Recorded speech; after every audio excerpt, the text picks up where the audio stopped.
We're here with Ed Ames on 9/11/11, September 11th. We're here with Ed Ames on September 11th, 2011, the 10th anniversary, a full decade. What kind of lessons do you think the country is not learning after 10 years in defeating global Islamism and our war on terror? What do you think? What lessons we aren't learning? Well, after Pearl Harbor, one of the Japanese military establishment said, "We have awakened the sleeping giant."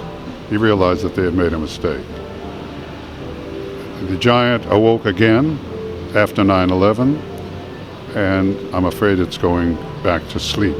I think that not necessarily the people, but certainly the press, the elite, the universities, the television, and more importantly, the government is doing everything possible to restrict our alertness and our ability and desire to stay awake and prepare and get ready to fight back and stay armed, at least mentally and generally, if not, even in that case, as John Bolton said this afternoon, they're contemplating $1 trillion deduction from the amount of money that our government will spend on our military, and that will, as they say, will hollow out our military, and we will be defenseless again. We had to start from scratch after the Japanese attack, and we performed miraculously, not only in the military, but even on the home front. We built 50,000 planes in a very short time. The country rearmed unbelievably quickly. I don't think that doesn't count anymore, because one misplaced nuclear weapon in a city in the United States would be better than the whole Japanese Navy. So to refer back to that. You think the war on terror is won if we withdraw from Afghanistan and Iraq? I mean, where is the war really being fought? Not only will it not be won if we withdraw, it will be a mission of defeat. We will be the victor will surrender, which sounds insane, but that's exactly what will be happening. We cannot leave Afghanistan. 3,000 troops is a joke. Somebody made the point that there's it's a 9-to-1 ratio, I believe, in the military. If you got 3,000 men, 9 out of 10 of them will be support. That will leave 10% in battle readiness. So out of 3,000 men, it's 300 men, literally, will be what we're leaving there. The rest will be cooks and bottle washers and all the rest. Yeah. So if we leave Afghanistan, terrible results. The Taliban will return. If we leave Iraq I guess I was talking about Iraq when I said leaving, not Afghanistan. If we leave Iraq with 3,000 men, excuse me, the Iranians will certainly bring their force to bear and will turn Iraq into a semi-colony of Iran, as they've done with Lebanon and Hamas, and the donation that Israel made of the Gaza Strip to Hamas. They will become tools of the Iranian mullahs. As far as Afghanistan is concerned, the Taliban will take over as soon as we leave, and it'll be back to square one again, and we will have snatched defeat from the jaws of victory. What do you think the world should have learned from 9/11 about what Israel is up against? Well, a lot of people like to say that Israel is the canary in the mine.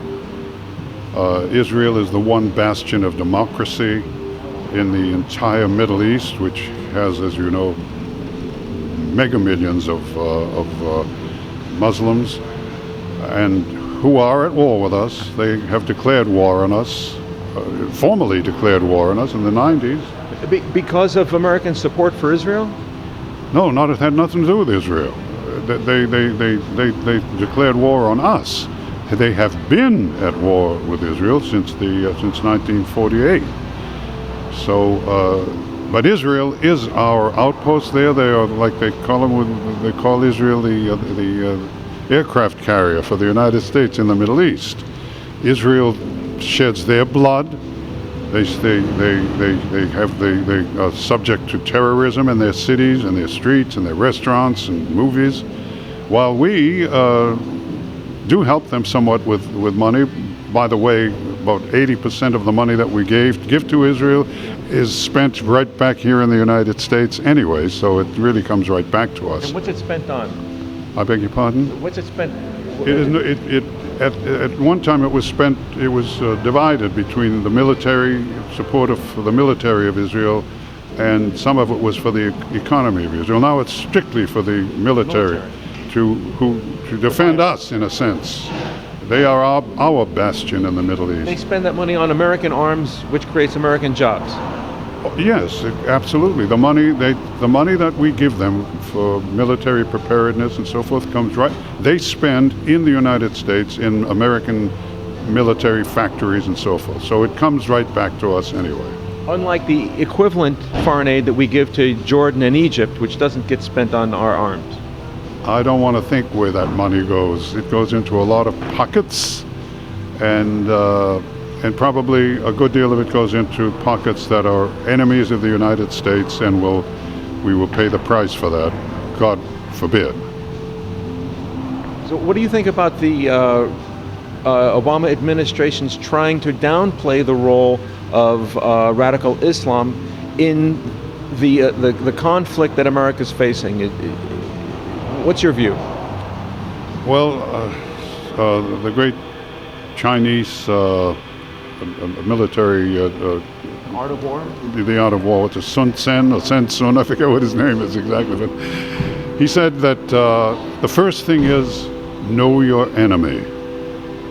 When we refuse to call the Muslim terrorists, we have invented all kinds of insane expressions to avoid saying that.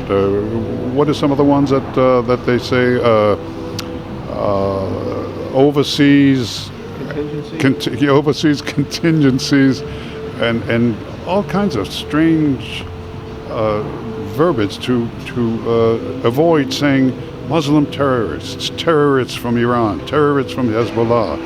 They blew up our Marines in Lebanon those years ago under Reagan, and now we would have called that overseas contingency problems, or whatever those strange words are that they use. They are our enemy. They are dedicated to being our enemy. They are dedicated to murdering us. They are. It should be understood, by the way, that Islam is not a pure religion. Islam is a religion / political group. Yeah. It is a political movement. Absolutely, it's in the Quran. It's in their version of their Bible, and it is current. It's not something from 1,500 years ago. It is current today, and it is demanded that it be current. Is that what's threatening America? The potential conquest by Islam? They want to set up what Islam has always said it wants to set up, and that is a caliphate. That is a ruler somewhere in the Middle East who will rule over the entire world, and everybody will either become a Muslim or a third and second class citizen or have their throat slits. Not including America. Including America, including the world. At first they claimed that they wanted in the Muslim world, the Ummah as they call it, that is the group that is Muslim in the world. But in the end they intend that the world shall be ruled and governed by Islamic law and by a caliphate, the caliph. Sounds like something out of the Arabian Nights, I know, but they still believe that, and they are working towards that end. So even if Islamists denounce militantism, is that the end of the threat, you think, to a democratic United States? If Islamists, meaning jihadists? Yeah, jihadists. Yeah, if the jihadists, does that mean that they're still not, that they're giving up their goal to revolution against American democracy? There is a ruling in the Quran which gives you the right to lie or dissemble or say anything you want to. However, it may seem opposed to the expansion of Islam.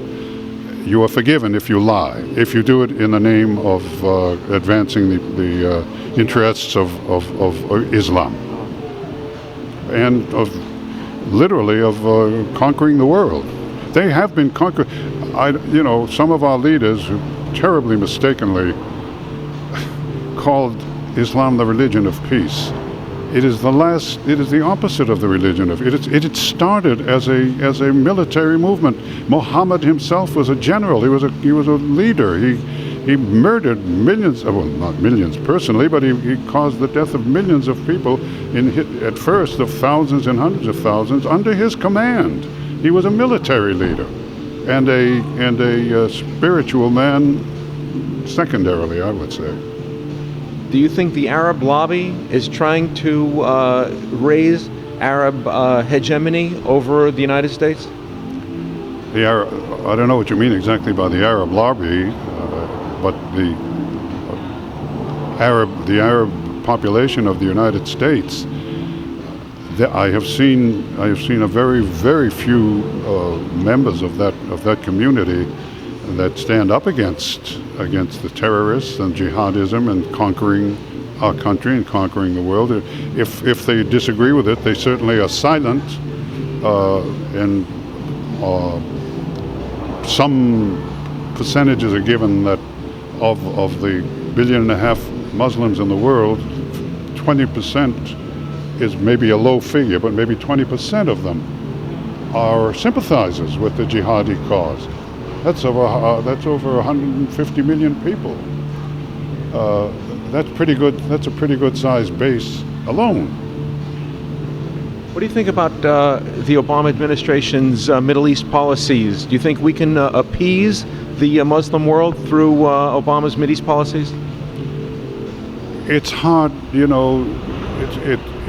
it's hard to look into the mind of a man like President Obama and give his motives. But if you read his writings and you listen to his speeches and you follow the course of his life, I think you will find that he is disposed to some say that he is a Muslim, is a secret Muslim. Well, whether he's a secret Muslim or not, first of all his living family are Muslims. His father was a Muslim. And those family remaining to him in Africa are all Muslims. So, with that as a background, I do not find him to be hostile to the jihadi cause at all. He never speaks against it. He does not act against it. His chief antagonist in the Middle East today seems to be Israel, and he's taking steps to destroy Israel. Do you think that's influenced by his Islamic background? That's for him to know. I can't answer that question, and I don't think it's wise for me to even try. But I say again, look into his past associations, his present associations. One of his chief advisors in the Middle East is a man named Khalidi, who was a big aide to Arafat, who was a terrorist, an enemy of the United States. So, if with a guy like that in his cabinet, and he's, by the way, almost everybody in his cohort of advisors on the Middle East are anti-Israel and have proved themselves to be in the past and in the present. Do you think he's looking to set Israel up to take a fall? I think that he would not be terribly perturbed if Israel fell. And he's not doing anything at this time in history to help. On the contrary, he drags Israel before the UN Commission, Civil Rights Commission, drags Israel before Cuba, Libya, China, all these wonderful democratic, Jefferson democratic governments to judge whether Israel is indeed violating civil rights, which of course is a stupid lie to begin with. Israel is one of the most democratic, one of the most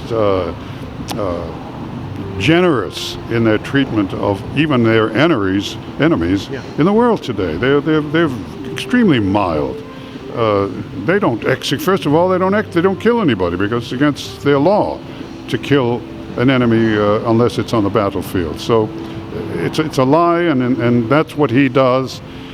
What Obama does is to bring Israel before the tribunal of the United Nations, along with our own state of Arizona, by the way.